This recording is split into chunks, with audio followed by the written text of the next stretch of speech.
سلام دوستان، امروز اومدیم با اکبر آقا شوهر سغرا خانوم ویدیو بگیریم.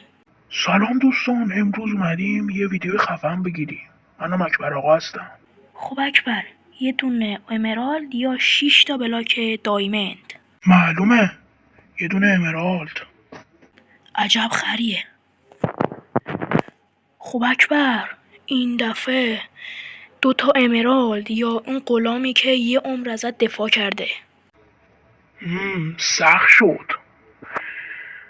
ببین غلام، معذرت میخوام، زندگی خرج داره. 2 تا امرالد. ای من ریدم تو اون مغزت.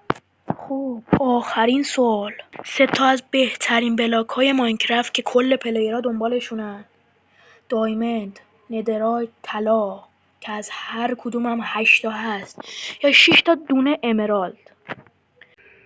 این دیگه سخت‌تر از غلام شد. ببینی ای خدا، 10 20 30 40 50 60 امرالد.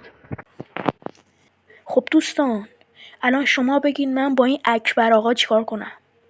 ناموسن ریده به زندگیش.